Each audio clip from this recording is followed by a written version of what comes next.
It's the Real Estate Podcast, brought to you by ANZ Home Loans for financial well-beings. Hey, welcome back to the Real Estate Breakfast, breaking down the Australian property market as it happens, and streaming right now on Spotify and Apple Podcasts.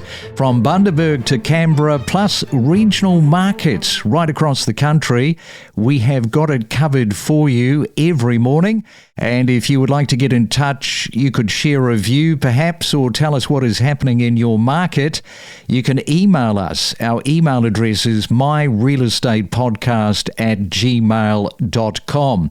Well, I hope the weekend was a good one and you found some property if you were out looking. It is a Monday, back into the grind, May the 4th. Interesting day today, because on this day back in 1979, Margaret Thatcher becomes Britain's first female Prime Minister. Now, how would she go against Donald Trump? She would not take a step backwards, I would suggest. That would be worth an admission fee for sure. Now, across Australia and New Zealand, the property markets are moving in different ways. Australia continues to show resilience with supply shortages supporting price despite higher rates. In contrast, New Zealand's market remains softer with weaker demand and slower price recovery, which might even be higher tomorrow for us when the RBA makes that announcement. And New Zealand's got what would be called probably a subdued buyer activity right now, highlighting a growing contrast between Australia and New Zealand. So off the back of that, let's take you to Auckland right now and catch up with Sharon Zollner. She is the Chief Economist at the ANZ Bank of New Zealand. And welcome, Sharon, to the Real Estate Breakfast. Great to have you on. I note that you grew up on a farm near Methven in the South Island. And the reason that I say that is that I've done plenty of skiing on Mount Hutt, which is a fantastic mountain for skiing, of course. Good to hear. Thanks for the plug. Yeah, the outlook for our tourism industry is a little shaky at the moment. So the more Australians that come skiing, the better. Our exchange rate's certainly working in your favour. You'll feel nice and rich when you come here. Spend lots of money. Sounds good. Yeah, that whole skiing side of things is fantastic for the tourism there in New Zealand. Let's talk about the business confidence slump somewhat in New Zealand. Now, you've noted that while business confidence fell off a cliff last month, the initial shock, partly driven by the global cost pressures, may be dissipating. Tell us about that. Yeah, that's a bit of a glass half full take on things. But yeah, the charts are pretty ugly. It looks like a vertical line downwards. But in the data in March, we did take a look at how it evolved over the month. And the April data was slightly better than the March month ended. But yeah, maybe that's clutching at straws. It's been a very sharp fall, understandably. Firms are expecting their costs to take off, and they're not expecting to be able to recoup that in their prices. So it's quite a profitability shock. And a lot of firms are also worried about what might happen to demand for their products. Some of them are worried about inputs with supply disruptions to all sorts of things well beyond just fuel. That sort of brings me on to the consumer pessimism. Is this true? Consumer confidence plummeted to levels not seen since the global financial crisis. Is that right? No, not quite. It's plummeted to levels that we saw during the inflation surge in COVID. Some of the questions did fall to the lowest since 2008. In particular, the question about perceptions of current personal financial situation. So are you better or worse off than last year? A net 31% of people, so just about a net third, said they're worse off. And that is the weakest since mid-2008. And that will definitely be related to the cost of living pressures that people are seeing because of, well, not only petrol actually, though that's been the dramatic change, but food price inflation has been very strong as well. Also, our electricity inflation's been running in double digits. And these are all necessities. And so understandably, people are not happy. Now, as we mentioned, we've got the RBA. They are meeting tomorrow. It will be a rate increase in Australia, no doubt about that. The talk is 25 basis points. Some of the economists are suggesting it might be a 50 basis points, which, as we talked about last week, which is going to be a dire situation for mortgage holders. So in New Zealand, when is the cash rate next being looked at? And I guess that the rate might be going up as well. So our next meeting is on the 27th of May, so that's this month. The market's pricing just under a 40% chance of a hike there, whereas the market's obviously much more certain that the RBA will be hiking. But the market is expecting a hike here by July, and that's our expectation. A couple of hikes by September, pretty much 3 hikes by October, and then maybe even a 4th by December. Our forecast is that they'll just do 3. That would get them back to their estimate of neutral, 3%, and that's a slightly more comfortable fence to sit on while they watch and wait and worry. But there's no low-risk choices for central banks when it comes to oil shocks. They can only choose whether to exacerbate the risk of inflation getting too high for too long, or exacerbate the risk of growth being painfully weak and unnecessarily weak. They can't actually eliminate that trade-off. They can just try and muddle through the middle and do no harm or no unnecessary harm. Yeah, so let's have a look at the borrowing behaviour, especially around real estate. Borrowing capacity is still very much constrained, keeping buyer activity measured.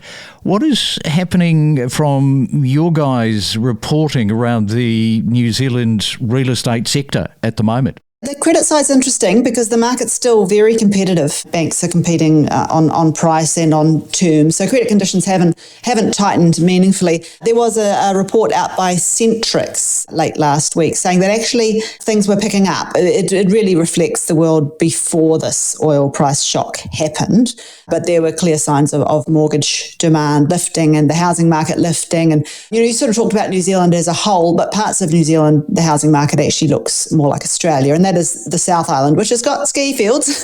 That's part of it, is tourism, but also a very strong agriculture backbone. And the prices for dairy and meat have been excellent the last few years. So essentially, New Zealand has split into 2 teams, and the South Island economy has been doing much better, whether you look at house prices or jobs or credit arrears or whatever it might be. Whereas Auckland and Wellington have been having a tougher time. But actually, in February and March, things were looking up. If you look at a chart of house prices, it looks like the bottom was in and we were starting to lift a little bit more than we were expecting even. But now, with consumer confidence having tanked, the market has moved to price more hikes this year, and that has had such an impact on the wholesale interest rates that it's actually driven increases in mortgage rates already before the RBNZ even does anything. It's all bets are off from here. That said, we have to place a bet. We have to make a forecast, and our forecast is a fall of 2% this year, which is, that wouldn't be dramatic, but that's in the context of a market that's been sort of going nowhere for a while. You mentioned the South Island. I recall seeing somewhere that Christchurch seems to be outperforming what you're talking about with Auckland and Wellington. Lovely part of your country. Not surprising that people are sort of taking up in Christchurch. Christchurch had those huge earthquakes in 2010, 2011. That really set them back a long way. So it is great to see them doing so well. They have a lot of flat land around them, and they've continued to build more and more houses. It's probably the most affordable major centre in New Zealand. So a lot of young people have moved in there. There's a lot of new funky buildings. There's a brand new stadium just opened. There's a new library. There's a new theatre. There's a lot of exciting stuff happening down there. But essentially, we've seen a population drift south in recent years, which is quite a reversal of a decades-long trend of the population drifting north. We are talking to Sharon. She is in Auckland this morning. We've got more to follow after this. Remember to follow us on any of the podcast platforms so you never miss a real estate podcast. You can follow us on Apple, Spotify and Amazon. Know your property with us. From first-time home buyers to seasoned investors to breaking property news. Discover the stories behind the real estate. And we should talk about the trans-Tasman property markets in terms of investment flows between New Zealand and Australia, because they're increasingly favouring Australia. Higher yields, strong population growth and tighter rental markets are attracting New Zealand investors across the Tasman. Aussie buyers, they're still investing in New Zealand, but at a lower level due to the softer market conditions. And if you are an Aussie investor into the New Zealand market, we would love to hear from you, especially how the local conditions in NZ are affecting your bottom line. That email address, myrealestatepodcast@gmail.com. It is a Real Estate Monday. Sharon is here, the Chief Economist at ANZ Bank of New Zealand. Sharon, you've got an election coming up, and elections are always a little bit uncertain. Markets often pause ahead of elections as buyers and sellers just sort of wait for clearer policy, and there's some very interesting conversations similar to Australia about capital gains, I understand. Yes, it looks like housing policy might be one of the areas where there is a wider policy divergence between the two main parties. And adding to the uncertainty, the polls are extremely even at the moment. So that kind of means maximum uncertainty. That said, there's so much uncertainty on so many economic fronts at the moment that I suspect it may have been bumped down the list in terms of what people are thinking about. But I would say it probably is one of the headwinds for the housing market this year, along with higher interest rates, falling consumer confidence, the cost of living. Yeah, and net migration to Australia. It's not just property investors who've been looking over the Tasman, and that is also has been a headwind for our market as well. You know, one of the problems for New Zealand is it's such a small population, so I guess it's going to happen sooner or later, isn't it? New Zealand just becomes a state of Australia. I read somewhere that actually that offer is still on the table from like a century ago or something, or 150 years ago or something. But I'm not sure if that's actually right. But it's a good story. Yeah, no, it's hard to see that happening. But I certainly think at times like this, it really is important for Australia and New Zealand to pull together. It's pretty challenging times. We're both towards the end of the world. New Zealand in a bit more of an extreme way. But yeah, I think there's lots of things New Zealand and Australia can and should work together on. I'm just thinking of the combined netball team. I mean, that would be unbeatable. And if you look at the rugby union, the All Blacks and the Aussies, I mean, who would beat that team? Yeah, no, here in New Zealand, we're just really grateful that you guys split your talents over 3 different codes, or we wouldn't really stand a chance. All right. Well, great to talk to you, Sharon. Good luck with all things there in New Zealand. And yeah, we are very much in a testing market, both in New Zealand and Australia. Thanks for coming on to the Real Estate Breakfast this morning. Appreciate it. Pleasure.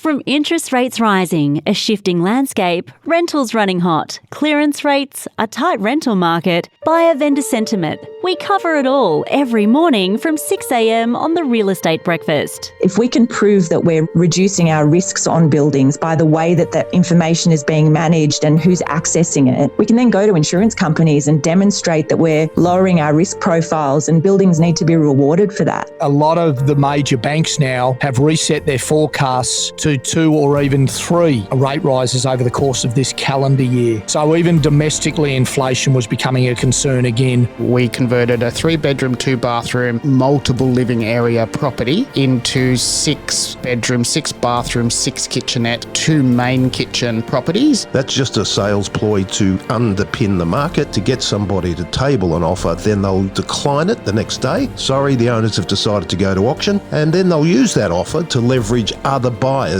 And I guess the fear of loss is probably the biggest emotion I think we've got. We connect you to the best real estate information across Australia. The Real Estate Podcast.